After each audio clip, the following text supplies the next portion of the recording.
just a few little pointers on the mind. Here's number one. It needs to be nourished, needs to be fed. There's an Old Testament phrase that says humans cannot live just on bread alone or food alone.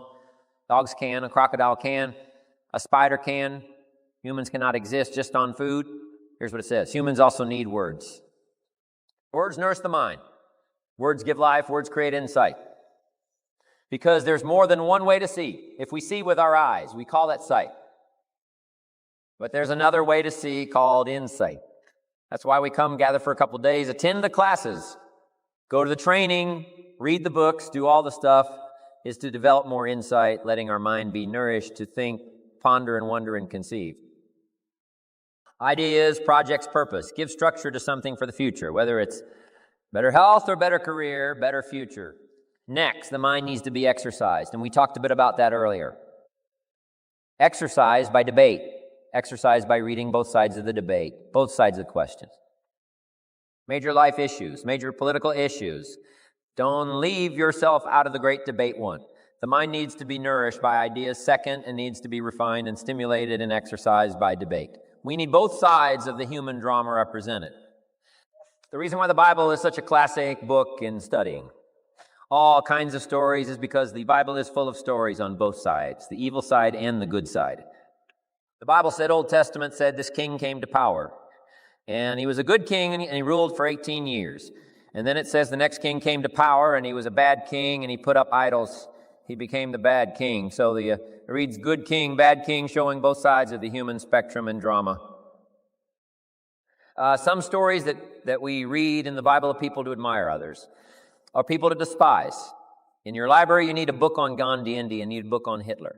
One book to show you how noble someone's aspirations can be, and the other book to show you how despicable and how evil someone's goals can be. Both sides. If we study good and evil, one we love and one we hate. We study illness, we study health. Someone says, well, you can't study the negative things. You have to study the negative things. You have to give voice to, mind to, and time to both sides of the issue so that you can strengthen your side of the argument. In raising our kids, we have to pose both sides. What's the danger side and the safe side? In one of the seminars that I'm sure some of you have attended, I talk about philosophy that makes the difference. Philosophy does two things, each person's personal philosophy. So jot this down. Our personal philosophy does two things. One helps us to see the dangers on one side so we can avoid or minimize those. Then our personal philosophy needs to be developed so we can see the opportunities on the other side so we can maximize those. And for the balance of your life, that's going to be the twin challenge in developing ideas and philosophy and strengthening all of it so that you can avoid the dangers, maximize the opportunities because the dangers never go away. The dangers to our ship of state called the country. The danger to the enterprise. The danger to the corporation. Dangers always lurk both inside and out. Dangers lurk on the inside of our own mind. When I was a kid, they used to have those little cartoons of a little boy with a gremlin on one side and a little angel on the other side, and the little devil, a little gremlin, said, go ahead and do it. It's okay. Little angel said, no, no, no. So when kids are young, they've got this debate to engage in. Should I or shouldn't I? One voice says go ahead, and the other one says no, no. So we hope as the years pass and as the classes pass, and as we go from grade 1 to grade 2 to grade 5 to grade 10, we will learn more. As Abraham said, to listen to the better angels of our nature, to appeal to our conscience and let our conscience help along with God. And whatever else you belong in, that has good influence on helping to make right decisions, avoiding the evil one, avoiding the danger, the dark side, and appeal to ourselves to engage in the positive side, the opportunity side. The battle of the mind is significant for us every day. What to think, what not to think. My mentor, Mr. Shub, said, stand guard at the door of your mind and you decide what enters, you decide what to fill up your mind with because it becomes the material with which you build your future. So engaging the mind to make rational decisions about life. Beware of the thief on the street that's after your purse, but also beware of the thief in your mind. That's after your promise. Thief in your mind that says you're too short, you're too tall, you've never done it before. What makes you think you can do it now? It's not going to work for you. Someone else could find the book. You'll never find the book. If you found the book, you wouldn't read it. If you did read it, you wouldn't understand it. That's stuff that goes on in our mind. So jot down this key phrase. It's one of the best for the day. whatever you do, don't become a victim of yourself as you engage in this debate. What to eat, or what not to eat, where to go, where not to go, what to say, what not to say, what to do, what not to do. Make sure that you strengthen the positive side of this argument with yourself so that day by day you become healthier. Day by day you become stronger. Day by day you become wiser. Day by day you build a better shield and immunity and inside immunity to ward off disease. But an outside immunity to ward off all the negative and all the trash and all the stuff that would not enhance your personal development nor your promise for the future. So this is so important, understanding the mind. Feed it.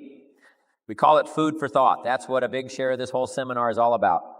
These 3 days is providing food to think about, thoughts to think about, and then ideas to debate. And it's not necessarily what's right or what's wrong, but what's better, what's best. This is okay, but this would be better. With this, yes, you can manage, but with this, you can flourish.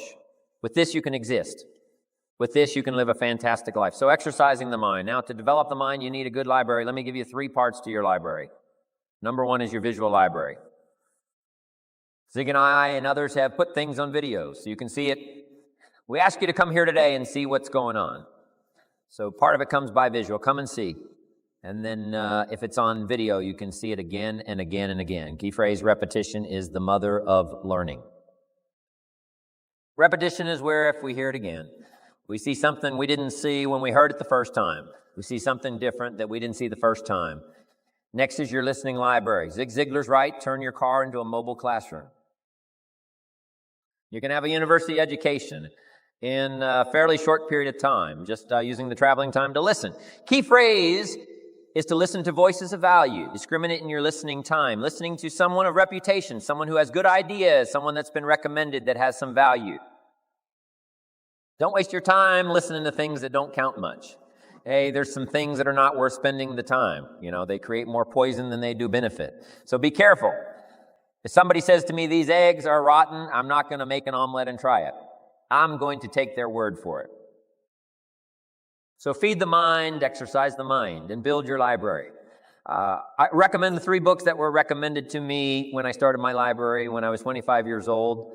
In those accelerated days of personal development for me, about 7 years worth.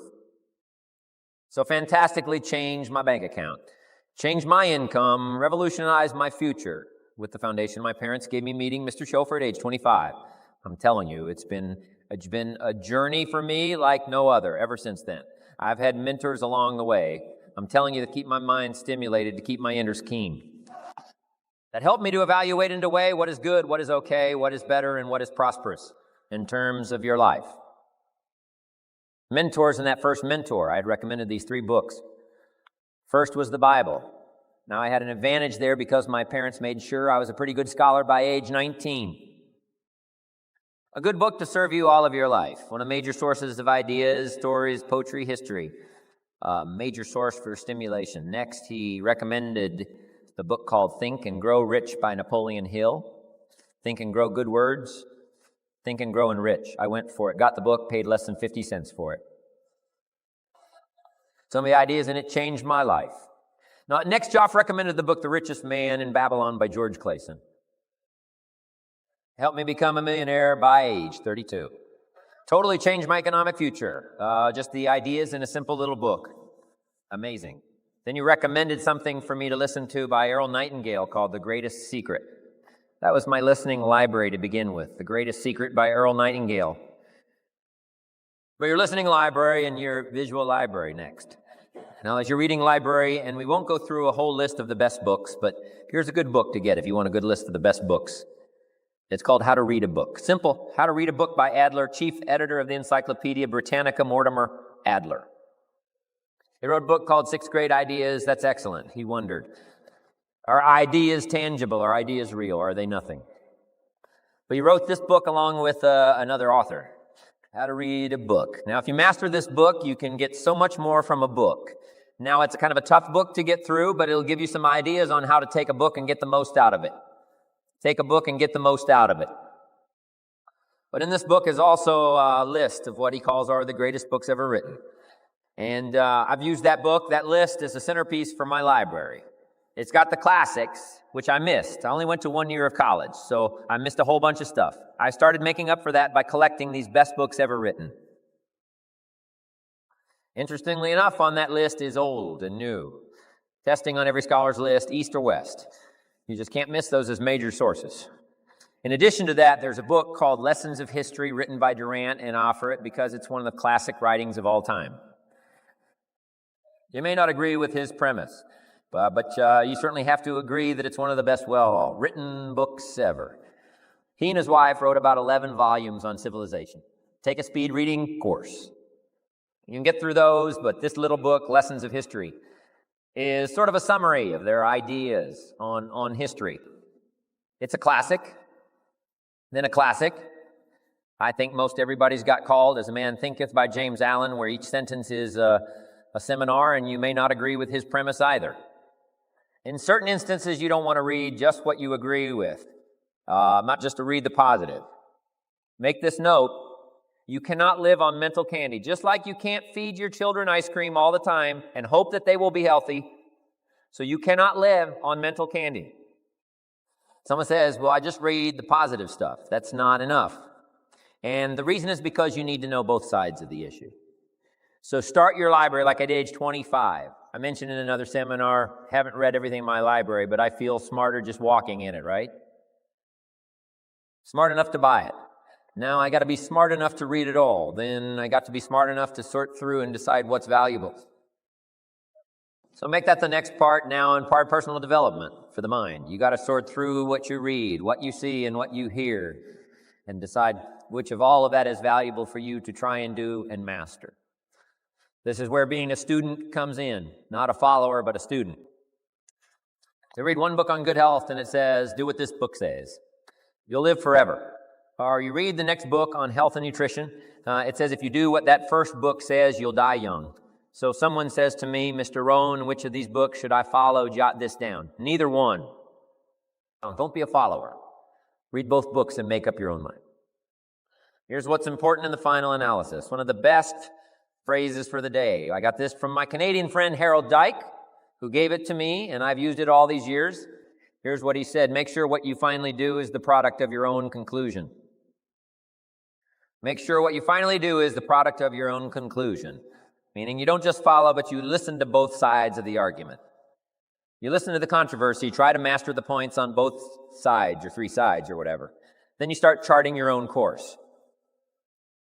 It doesn't say, you'll make always the right decision on what course to take or what to do. You can refine as you go, but make sure that what you do is the product of your own conclusions. Conclusion from the debate, conclusion from what makes the best sense to you to try. Now jot this down. Also give yourself a chance to change some things. I held on to that. I thought this was it. I'm telling you, after a while I gave it up, found out it wasn't it. So give yourself a chance to change. Refine your philosophy. Refine your direction. If you'll give yourself a chance to do that, here's what will happen. Down the road a ways, a new door will open that you haven't discovered before. Give yourself a chance to change, reevaluate. So let your library be a testimonial of your dedicated interest in accelerated personal development, that you will read whatever you have to read, you will hear whatever you must hear, and you will watch and see whatever you must see in order to make your life refined and worthwhile and achieve all of your purposes. You know, it takes a lot of effort to learn. It takes a lot of effort to grow. It takes a lot of effort to decide and debate to jot down. It's all worth the price. Whatever stimulates you to think, whatever stimulates you to wonder, whatever stimulates you to react or even to debate, even if you hear something you say, well, that's not right. See, that's still valuable. It means you're awake. It means you're alert. It means you're alive. It means your mind is ready to take on something, whether it's agreeable or not agreeable, something right, something wrong. Who cares what it is? We've got to listen to a variety of voices. And some are going to come from the left, and some are going to come from the right, and some are going to come from mysterious sources, and some will try to entice you with all kinds of stuff. But that's okay, just so you're alive and alert and awake, ready to process anything that comes your way. Take the best of it and make it beneficial for you. That tomorrow you walk with a stronger step. Next month you see a clearer vision, And a month from now, the purpose for your life is multiplied by 235.